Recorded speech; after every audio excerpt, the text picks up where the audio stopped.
This is the second series of videos for indices on logarithm.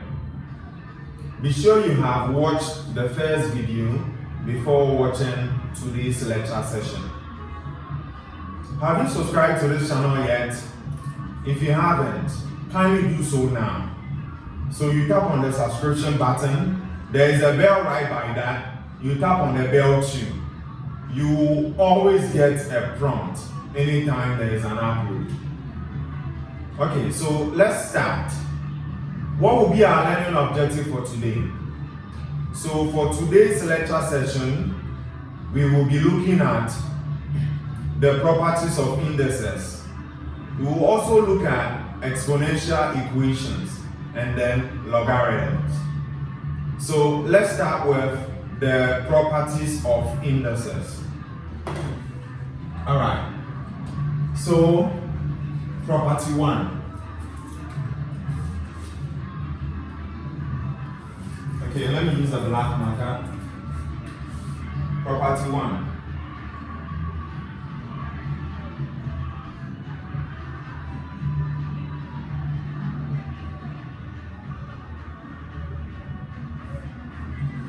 So for property 1, any non-zero number raised to an index of 0 is equal to 1. Alright? Any non-zero number raised to an index of 0 is equal to 1. Okay, so for our previous lecture, we said that the index is the number upwards. It can also be called exponent or power.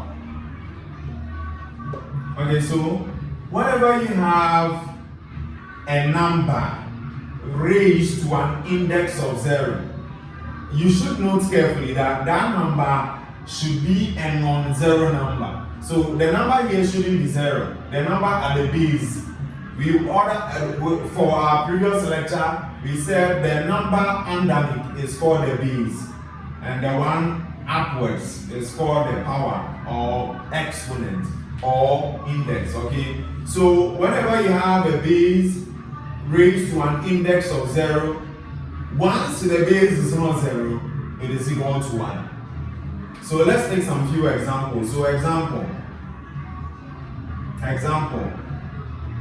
So assuming we have 7 index 0. So you realize the number here is not 0, isn't it? The number at the base is non-zero. Then any non-zero number raised to an index of 0 is 1. So that is it. Let's take one more example. So assuming we have 257 to an index of 0. So what do you think will be the answer for this? So your guess is as good as mine. The value for this is 1. So property 1, any non-zero number raised to an index or a power of 0 is equal to 1. That is it. Let's take a look at property 2. Property 2. Okay, so for property 2, we will call that negative index. Okay, so anytime you have a non-zero number, once again, raised to a negative index. So any non-zero number raised to a negative index is equal to the reciprocal of that number raised to the same but positive index. Again, if you have followed my lecture for algebraic expression, I think you would have recalled that I once said any number standing on its own is having a denominator of 1. In other words, any number standing on its own can be written in a fractional form with a denominator of 1. Okay, so A can be rewritten as A over 1. Okay, 20 can be rewritten as 20 over 1. It's still the same thing. The value is the same.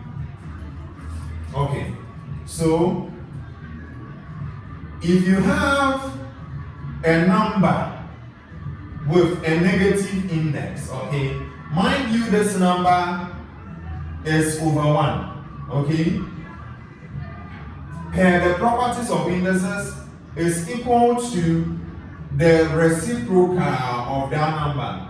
So this number already is over 1. So if you reciprocating it, you would have 1 upwards, A downwards. To reciprocate means to turn it upside down. So you have 1 upwards, A downwards, okay? So it will be equal to the reciprocal of that number raised to the same index, but this time around is changed. It should be changed from negative to positive. I believe it's clear.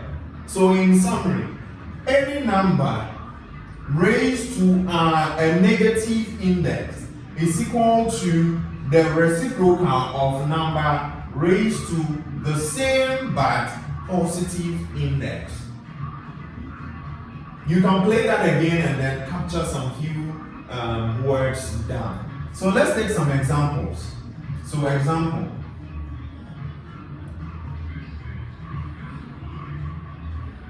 So assuming we having 3 exponent negative 5, what is it? So mind you, 3 is known to be over 1. Okay, so if 3 can be rewritten, can be put in this form, 3 over 1, taking the reciprocal of that, you will have 1 over 3. Okay, now then you raise the 3 to the same index, but this time don't make it negative but positive. So that would be 1 over 3 exponent 5. Okay, so we are moving on. So how about this one? 2 or 25 index negative 3. So can you pause the video and do this one yourself? So after doing that, what did you get? So you will have 1 over 25 exponent 3. So again, any number raised to a negative index is equal to the reciprocal of that number raised to the same but positive index. Now take note of this. So note.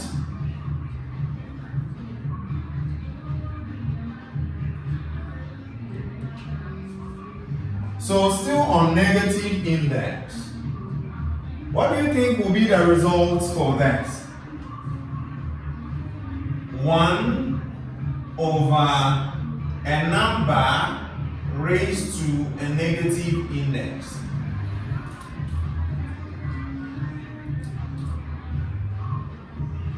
Alright, so let's analyze this together.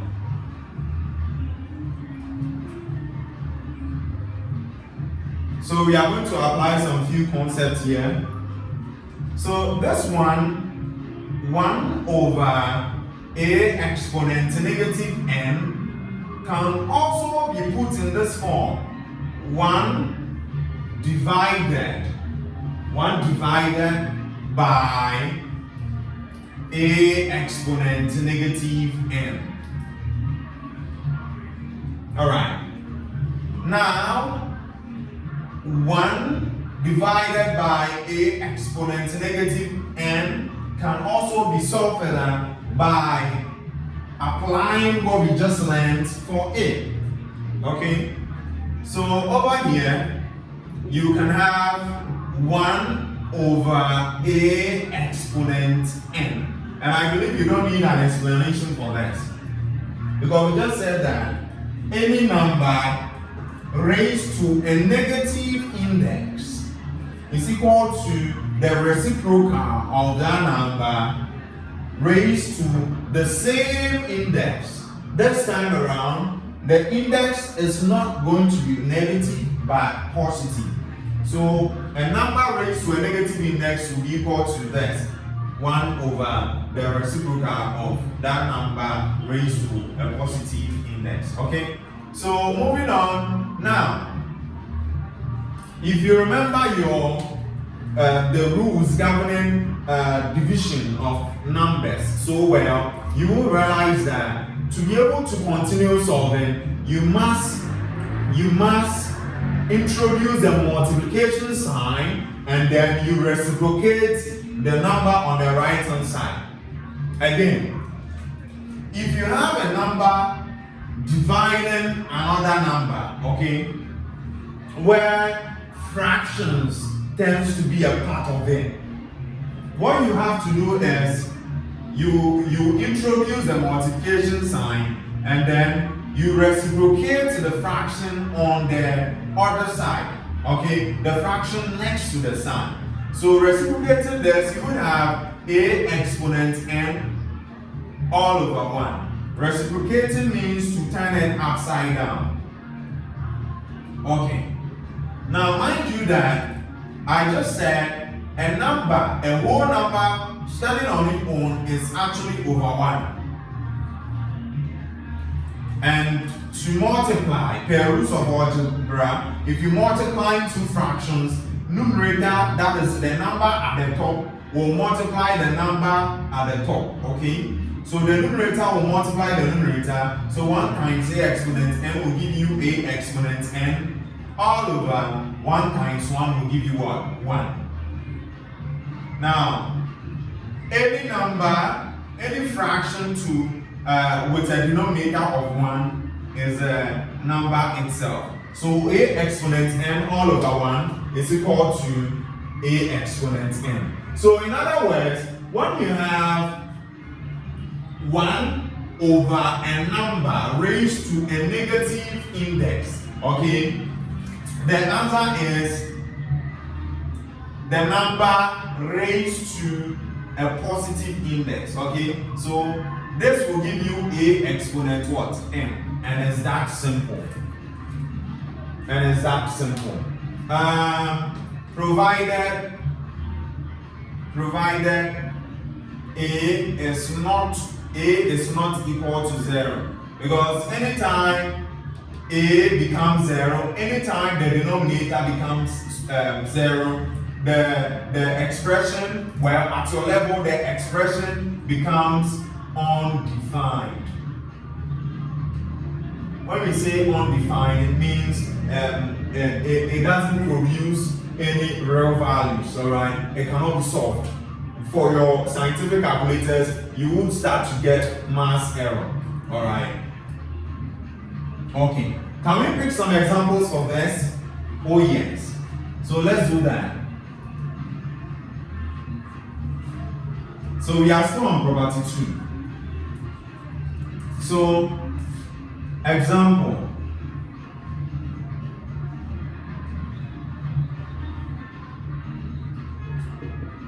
So assuming we have 1 over 3 exponent negative 5. So what will be the answer? So the result for this is going to be just 3 exponent 5. Well, the mathematics behind this, I've already explained that. So if you have 1, I told you whenever you have 1 dividing a number raised to a negative index, just take that number and raise it to the same index, but this time around the index should be positive. Well, we can, and I added that A must always be 0. If A is not 0, you cannot apply the same concept, alright? Because definitely it's going to be undefined. And well, for this very example, you can see that the A, as in the value at the denominator, is 0. It's non-zero, alright? It's 3. It is not 0. Okay. Well, let's apply the same analysis for this, though we have the answer. If you want to prove that, we just did it. So I said for this 1/3 exponent -5, applying the rules of algebra, this can be rewritten as, can be put in this form: 1 divided by 3 exponent -5. We just changed this sign. You know, this sign is division. So we introduce the other form of it, division. Now, solving further, this can also be put in this form: 1 divided by, now 3 exponent 5. Well, if you apply the property we just studied, second property, that's negative numbers with negative indices, you would have 1/3 exponent 5. Remember? Now, going forward, we would have to introduce the multiplication sign. That's the only way to solve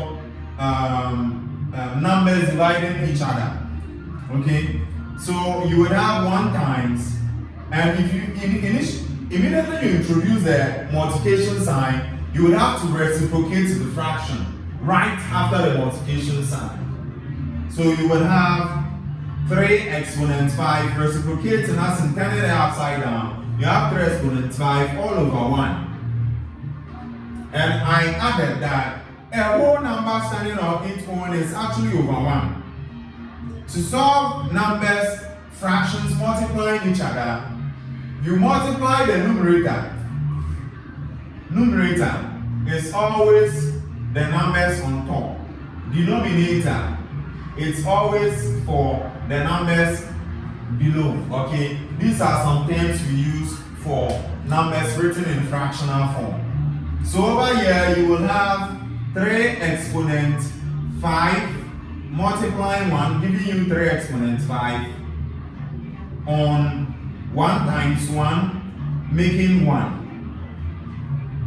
And then any number with a denominator of 1 is a number itself, and that is it. So 3 exponent 5. So that is how come we have this. So it's that simple. Anytime you have 1 out of a number with a negative index, it's just the number itself raised to a positive, the same index, but this time around being positive. Okay, so let's do more examples. So there's one of it. So how about this? So assuming you're having 1/40 index -7. So the result is what? Just 40 with index 7. So that is simple. Maybe you should pause the video and then try proving this yourself. Roger that. Now we're still on property 2, alright? Now you still have to note this. So another thing you should note: any number raised to the negative index of 1. Okay? Any number raised to the negative index of 1 is the reciprocal of the number itself. Any number raised to the negative index of 1, okay, is equal to the reciprocal of the number itself. Alright, So let's take some few examples. So example. So assuming we are having, so this is note 2, the second point to note.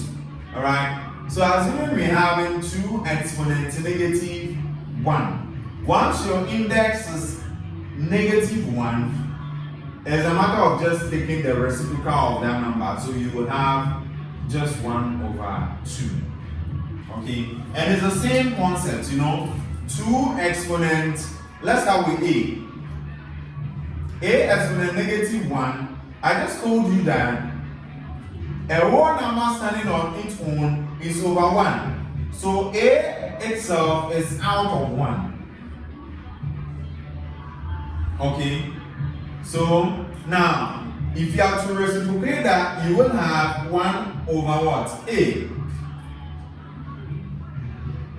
Now, the index is negative 1. And that's the reason why you would have to reciprocate. And then you raise it to an index of what? 1. This time around, not negative but positive. And any number with an index of 1 is the number itself. That's another thing you should another thing you should keep. Any number raised to an index of 1 is a number itself. And that is why 1 over A exponent 1 will give you 1 over A. So simply put, any number raised to an index of negative 1 is the reciprocal of the number itself.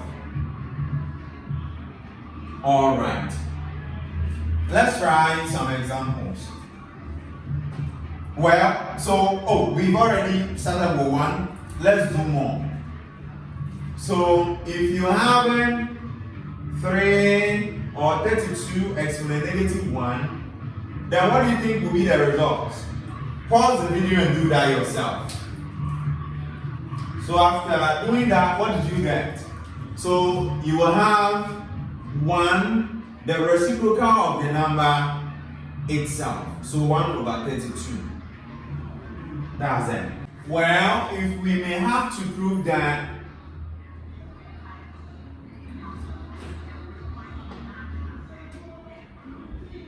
then we just said that a whole number standing on its own is actually over 1. Okay? Now the index is negative what? 1. And applying the property, we would have to take the reciprocal of it. And if you have to reciprocate this, it's all about turning it upside down. And you have 1 out of what? 32. So if you have to apply the property, you would have to take the reciprocal of the number and then you raise that number to the same but positive index. So the same index is 1 but positive. And that is why I'm not bringing what? Negative here. Alright? And we just said that any number raised to an index of 1, okay, is a number itself. And that is why you will have 32, 1 over what? 32. So, that is it.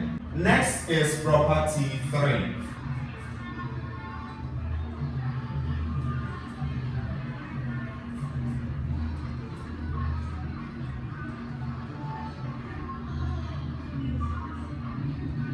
So, summarizing property 2, we said anytime you have a number raised to a negative index, okay, now there is something you would have to note. Provided A is not equal to 0, alright, then you can take the reciprocal of the number, okay, raised to the same index but not negative but positive. Are you with me? So that is it. So property 3.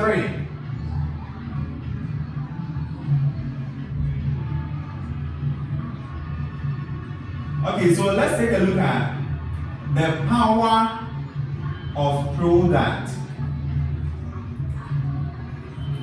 of two numbers.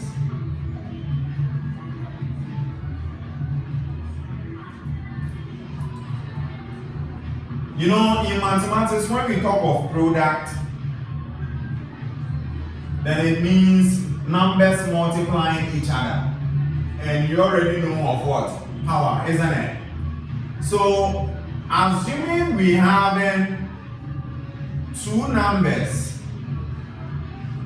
multiplying each other. In algebra, I told you, it's not all the time you should expect a multiplication symbol in between. Once you see two numbers join like this, they are multiplying each other. So whenever you see you have the product of two numbers raised to a power or an index, okay?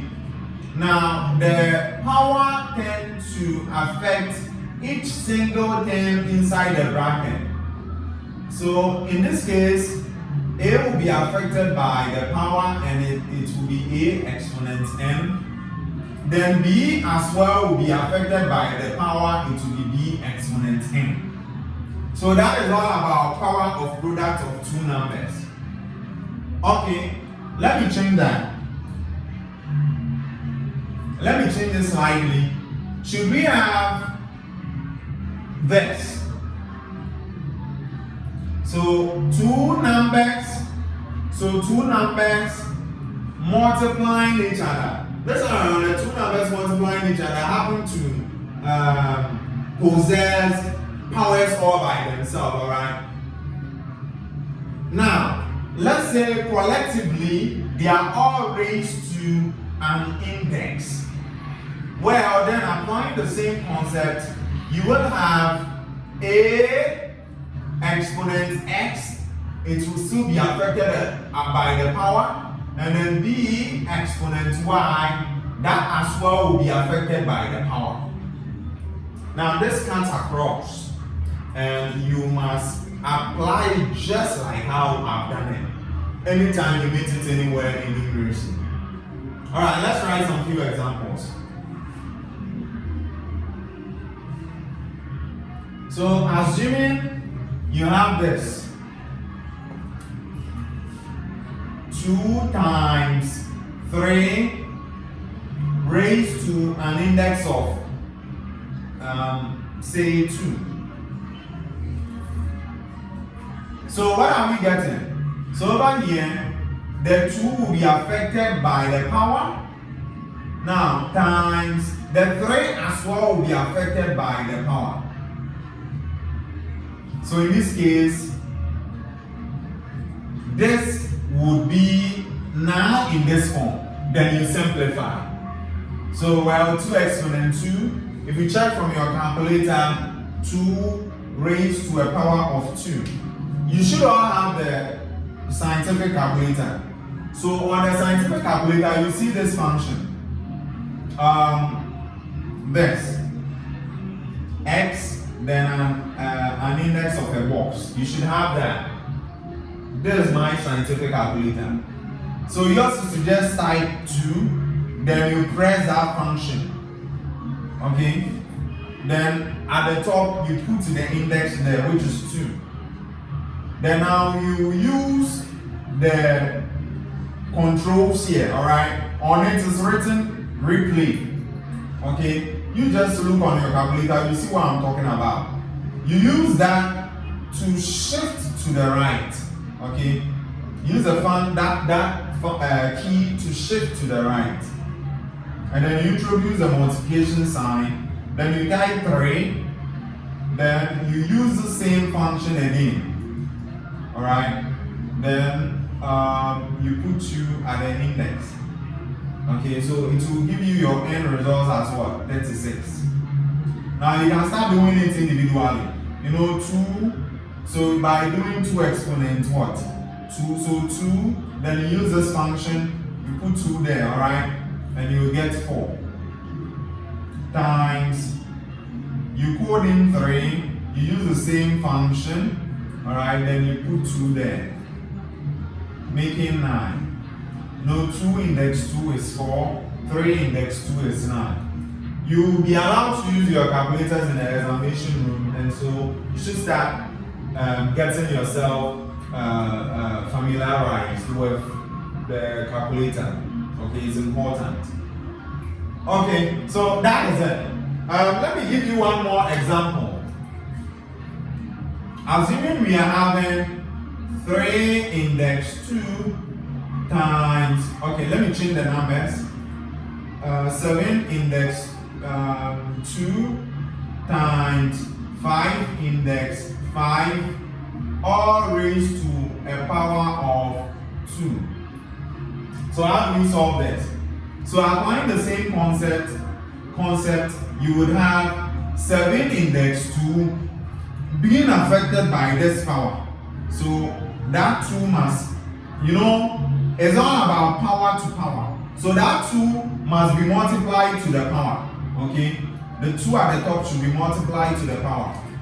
Never try multiplying the power to the base. And you know the base, right? Now, you introduce the multiplication sign. Now you have 5 exponent 5. It as well must be affected by the power. So it multiplies the power. So you have 7 exponent 2 times 2 is 4. Then 5 exponent 5 times 2 is what? 10. So at the end of the day, what will be the value for 7 index 4? So you take your calculators again. 7 exponent 4 will give you 2401. I said yours is to just code in 7, then use that x with a box index function. It will allow you to push the cursor up for you to type your index, which is 4. Then you press the equal sign to have this. Now do the same thing for this.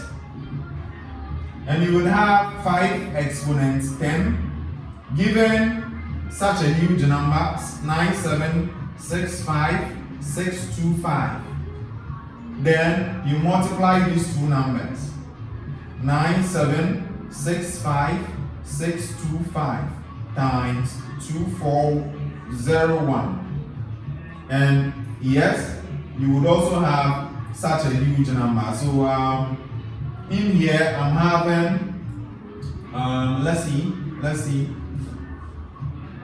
Well, it's written in a standard form. Let me write it like that. So 2.345. Okay, forgive me. We are having such a weird answer. Okay, so 2.345 times 10 exponent 5. All right. Well, this is placed in a standard form. Okay, it's placed in a standard form. In a standard form. The number with the decimal, okay, came with a lot of values, and I had to approximate. Okay, so I was having 3, 4, 4, 7, and so on at the decimal side. But I chose to write just the first 3. So the first 3 would have been 3, 4, 4. But because the number right after it's so take a close look at this. If the number right after is 5 and more, as in 5, 6, 7, 8, 9. If the number right after is 5, 6, 7, 8, 9 in this range, then please add 1 to the last number. You want to choose this 3. The number after is more than 5, so you add 1 to it, making add 1 to 4 will give you 5. But if the number right after is 1, 2, 3, and then 4, then just leave it be. So assuming it was 3, 4, 4, 4, then I'll just write 3, 4, 4 like that, because the number right after, I'm choosing up to this level, but the number right after is in the range 1 to 4. So I told you just leave it be. So your answer would have been 344. Yes. Well, forgive me, it ended this way. All I want you to know is whenever you have the power of product means sign, isn't it? The power of product of two numbers, that is how we go by it. The power would affect each content inside, and then you simplify.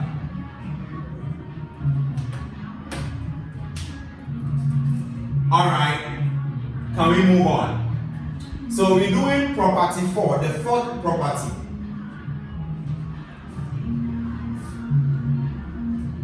Now you would have to take note of all these properties carefully because they are used together with the laws of indices to simplify expressions.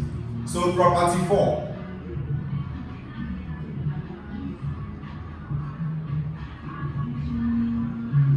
So that is the power of quotient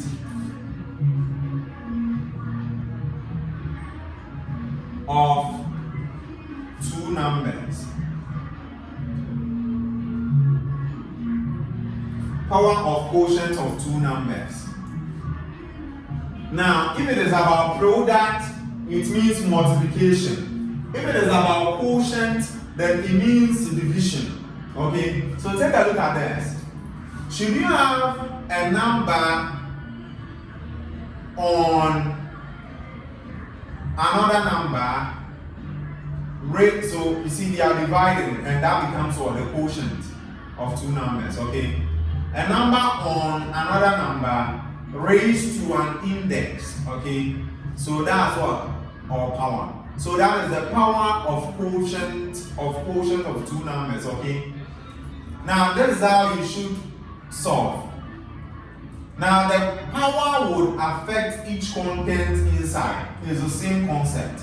So you would have a exponent n over b exponent n. And you would have to take note of this.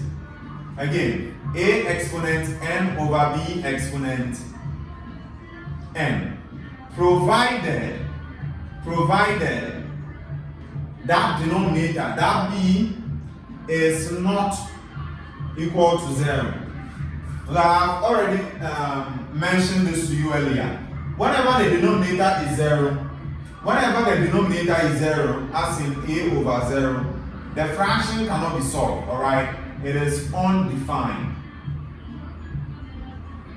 Mathematically, if it cannot be solved or it is not plausible, we use this symbol, the dumbbell shape, alright? If it cannot be solved or it is undefined, or in other words, it is not plausible, we use the dumbbell, alright? The dumbbell shape to represent what? The word undefined. So that is it. So once the denominator is not 0, then this is what we should do. Let's take some examples.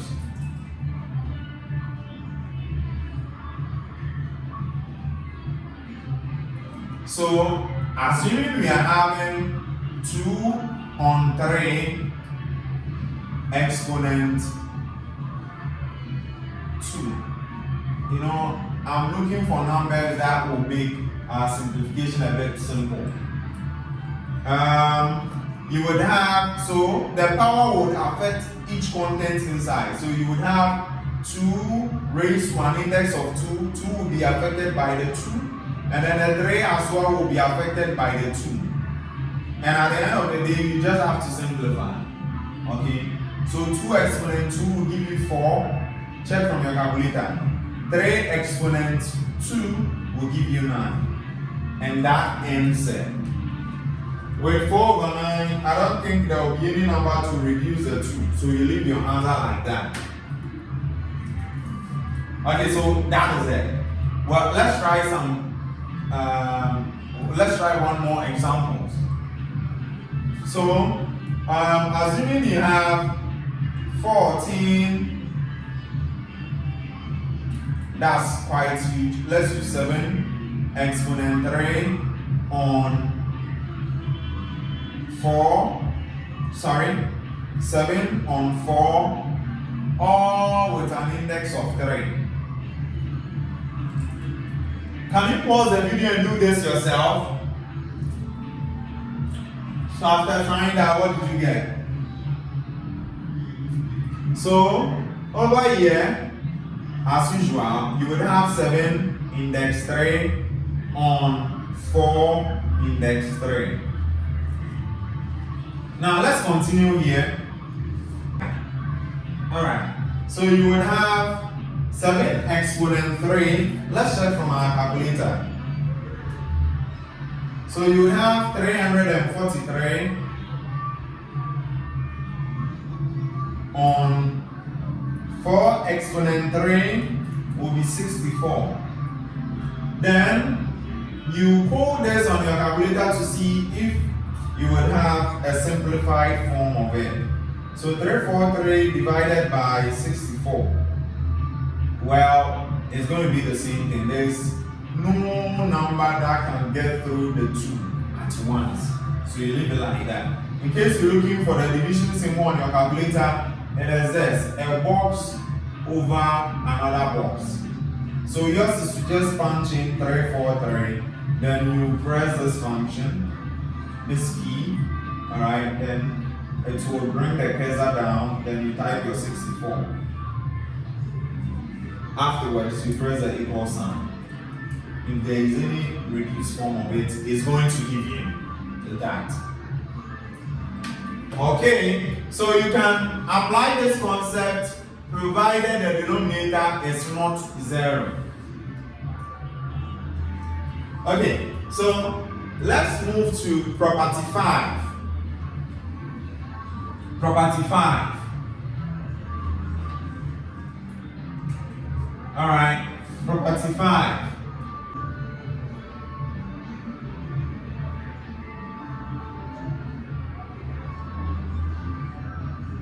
Okay, property 5.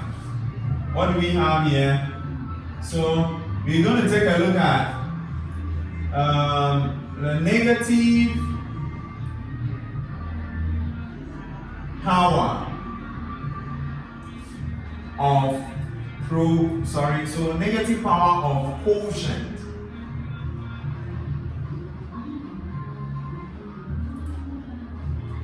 of two numbers.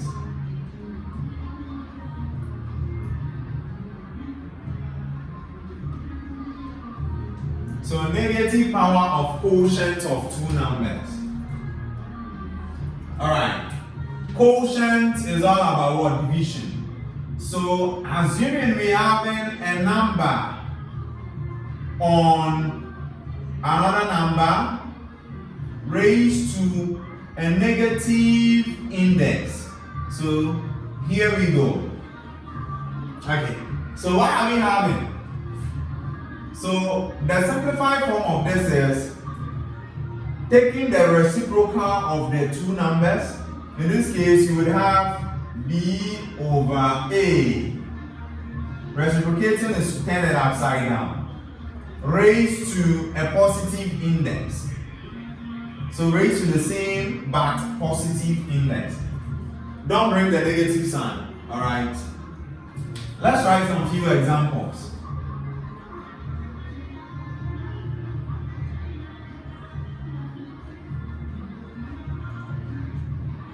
So, assuming we having 3 over 2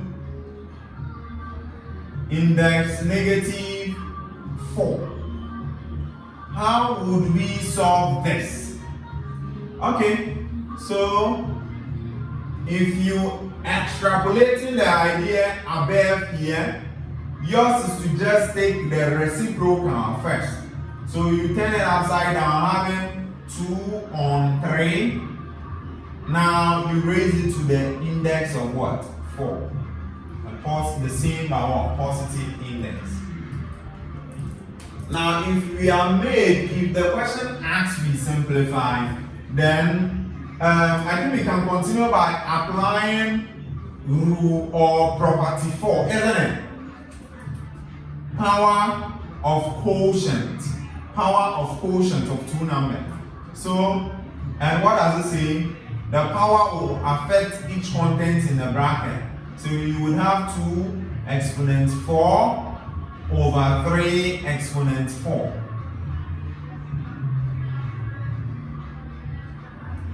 Now 2 exponent 4 gives you what? So you can confirm from your calculator. It's 16. Then 3 exponent 4 gives you what? 81. Then with this function, let's check 16 out of 81. Yours is to just code in 16, you divide by 81. And well, the calculator will give you the same thing, meaning there is no simplified form for this. In other words, there is no number that can get through these two at once. So this is the answer. I believe you are okay.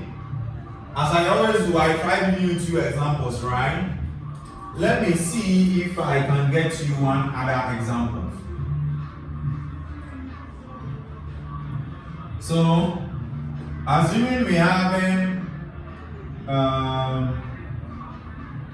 7 on 5, index -3. Can you pause the video and then try this yourself? So after doing that, what are you getting? So you will turn this upside down. So that will be 5/7. Then this time the same index but positive. Then applying rule 4, you will have 5 index 3/7 index 3. Now going forward, 5 index 3, what are we getting? Is 125. Let's check. Yes. So you would have 125 on 7 index 3 gives what? 343. And of course, you confirm 125 on 343 from your calculator. It's the same thing. There is no simplified form of that. So you leave it like that. Okay, let's move to the last property. That's the 6th property.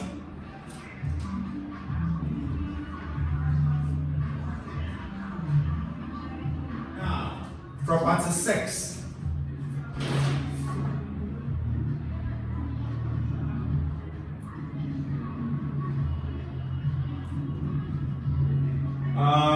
What do we have for this? Let's take a look at fractional index. Before we start with property 6, let me sound this portion for property 5. So you see, whenever you have a number on another number raised to a negative index, okay, you apply this concept on condition that A is not seen as 0 and B is also not seen as 0. Because when B is 0, it's undefined. When it's undefined, I keep on telling you, whenever the denominator is 0, the fraction cannot be solved. When A is 0, the fraction is going to be 0. Any fraction with the numerator being 0, for instance, 0/257 is equal to 0. Any fraction having 0 at the numerator is 0. Any fraction having 0 at the denominator, the base, is undefined. So provided the top is not 0, the down is not 0, then you can apply this. Because if the top is 0, your answer should just be 0. If the down is 0, it should be undefined. In that case, you introduce a dumbbell shape. Alright. So fractional index. Let's take a look at that. So I'm going to write a lot here. Any number, so index, being in a form of what? A fraction. Any number raised to the index of half. So that's a exponent 1 over 2 is equal to the square. The square is coming from the base of the fraction. It's equal to the square root of what? A.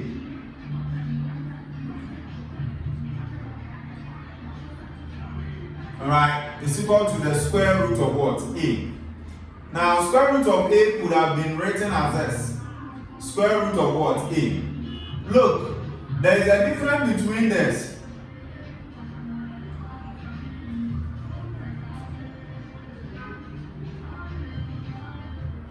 This is 2 root A, alright? There is a third.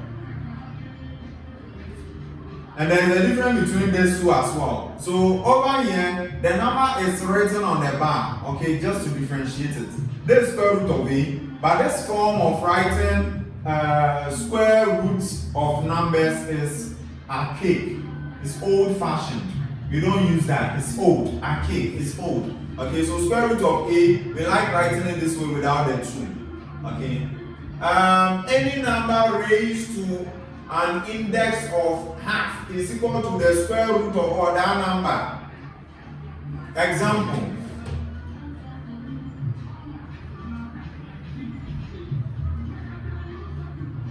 If you have 8 exponent 16 exponent 1 over 2, the answer will be, since the index is half, you take the square root of the number. The square root is coming from the denominator, so the square root of the number, what is what? 16. Square root of 16 is what? 4. Roger that.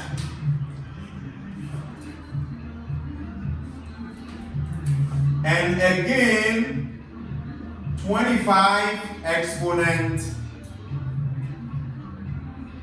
half is equal to the square root of 25, okay, which will give you what? 5. The square root of 25 is 5. You can confirm from your calculator. You should be used to that because I told you you'll be allowed to use it in your examination room. So you see this function on your calculator. So just punch that and then you can type in 25. And if you press the equal sign, it's going to give you the X. Okay, still on property 6, number 2. Any number raised to an index of 1 over 3 is equal to the cube root. You have to write it this way because immediately you write a 3, you put it in this form, this becomes 3 root. Alright? It's different from cube root. There's a third. We shall talk about that later. So the 3 should be placed in this form. So cube root of, so any number raised to an index of 1 over 3 is equal to the cube root of that number. Square root means you're looking for a number when you multiply to itself twice, you get 25. And that number is 5. Multiply 5 to itself. So 5 times 5, it will give you 25.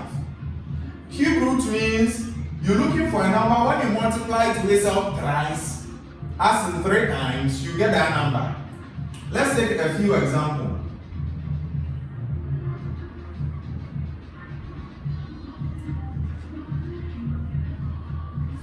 So, if you are being asked to find the value for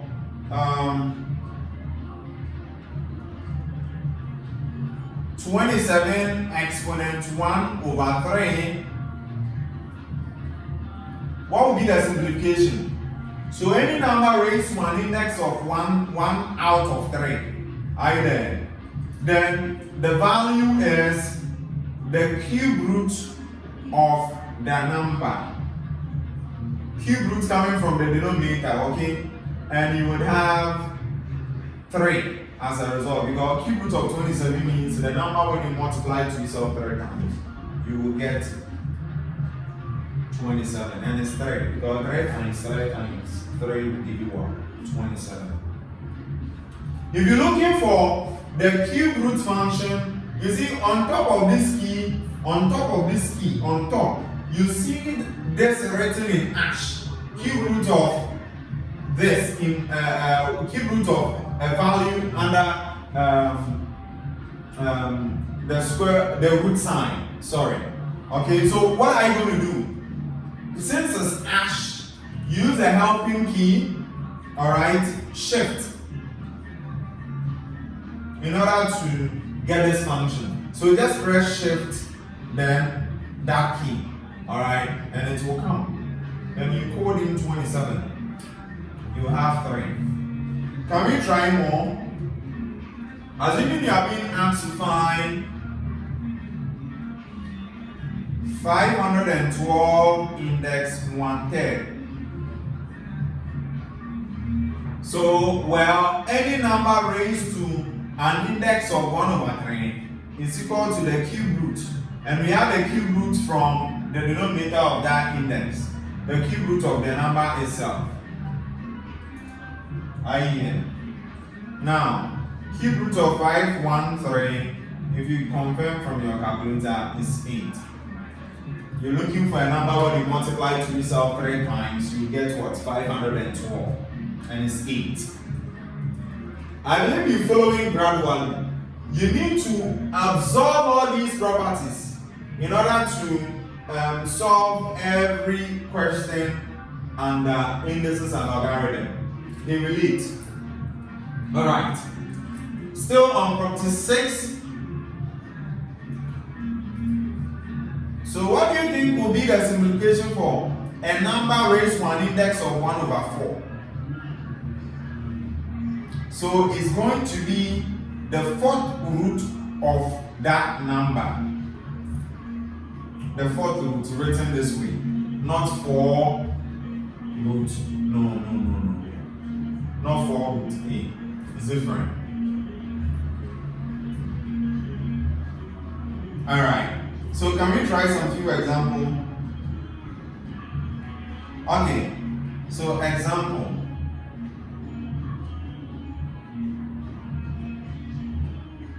So can you find a value for this?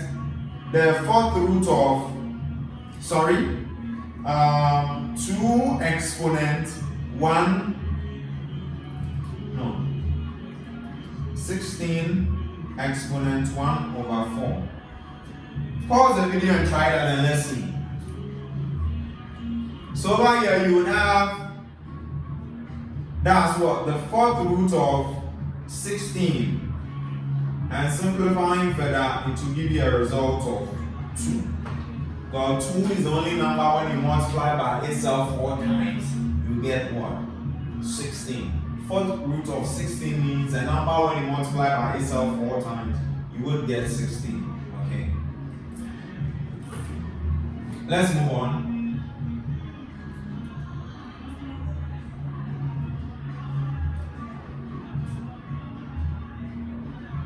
Can we find the value for 6,561 index 1/4? What do you think will be the result? Pause the video, try that, and let's see.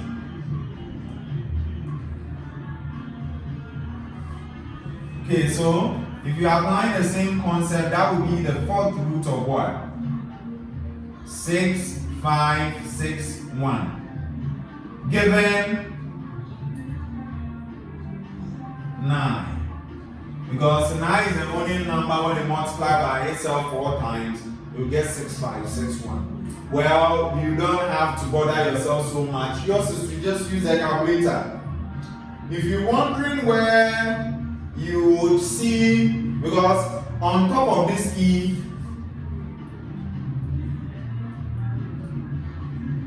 it's just direct, alright? It's cube root of, it's for cube root of numbers. Now, what happens to 4th root and other roots like 5th root and so on? So, you see a key like this, x exponent, a box. On top of that, on top of this, you see that function. So this is for other non-specific roots.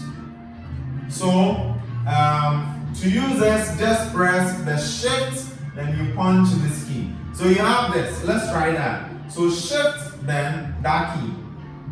So it starts to blink here. So here you put your fourth root there. So your 4 there. Then use the moving key, the replay, to shift the cursor inside. Then you punch in your 6, 5, 6, 1. If you press the equal sign, it will give you 9. So you don't really have to brainstorm. Okay? Alright, let's move on. So we're still on property 6.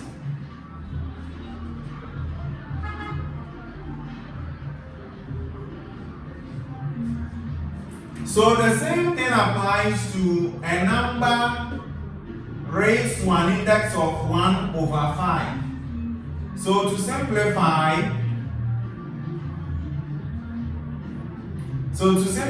this, yours is to just take the fifth root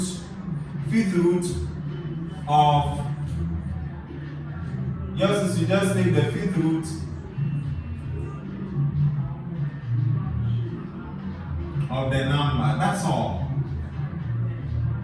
So in general,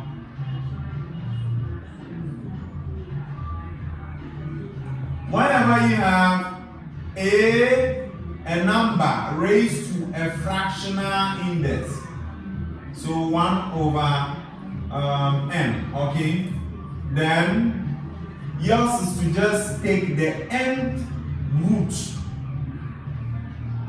of the number. That's all.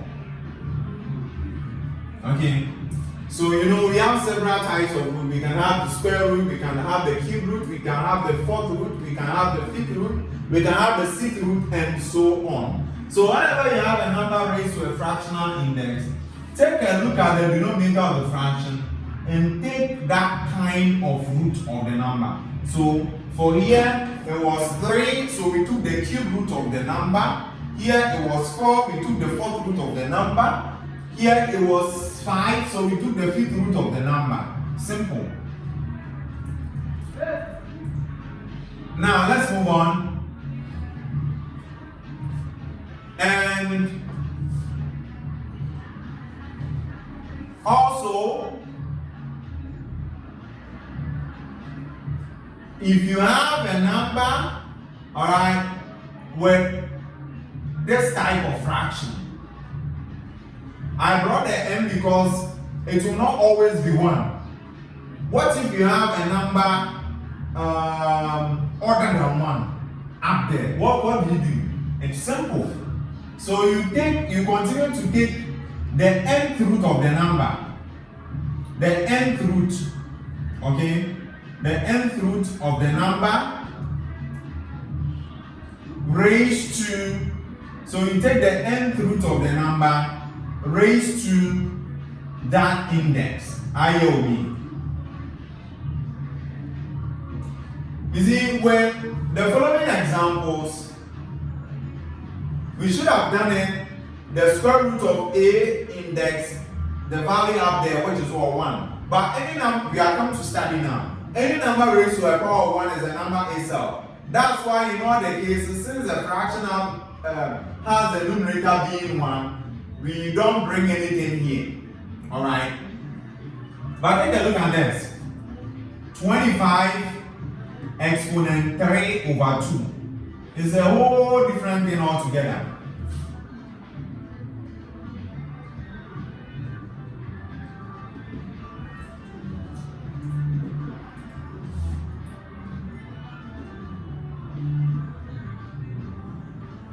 Alright, so over here, you will take the nth root of the number, which is what? In this case, it's 2, isn't it? It's 25 here. So you take this nth root of the, you know what? I want to change it. Let me use, okay. Let's maintain it. So you take the square root, IOB, of the number. I just said square root in this form is archaic. So I'm cleaning that, but I just wanted you to see it.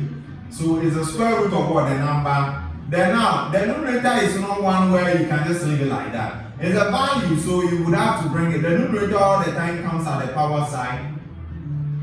And that is it. Are we here together?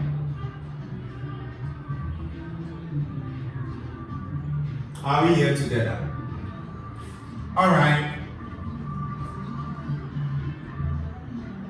Now, going forward,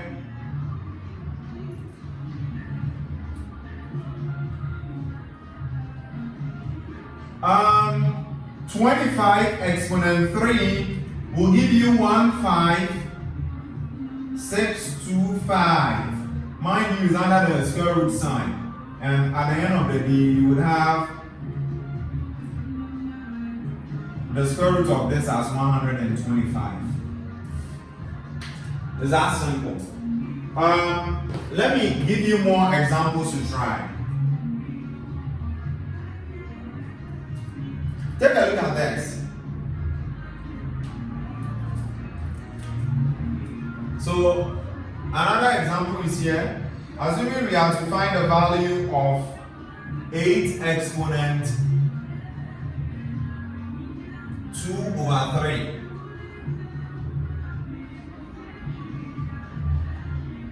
So with this one, well, you take the nth root, in this case is 3, so you take the cube root of what?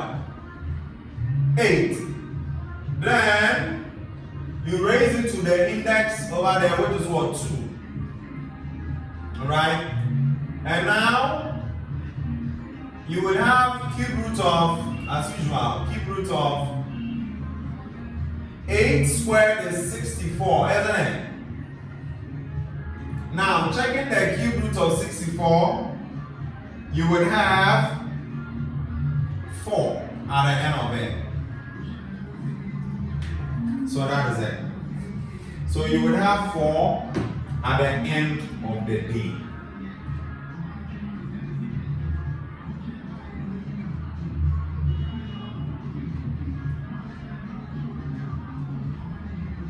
Okay. Now let's take note of the following. Now, any number, so these are some few things to note.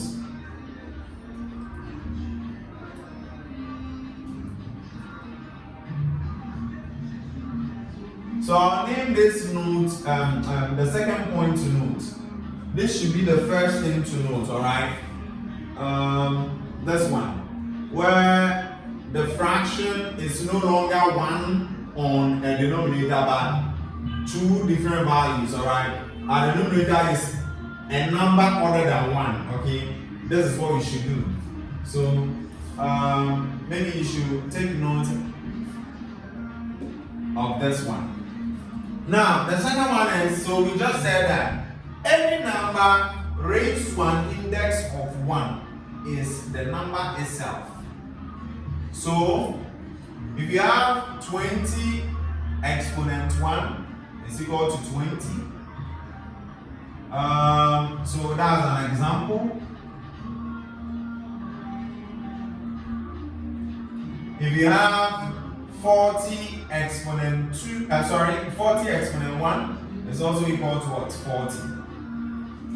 So student, that is all about the properties. You already know of the laws. So we are going to take general questions and then we apply the two together before we start with exponential equations.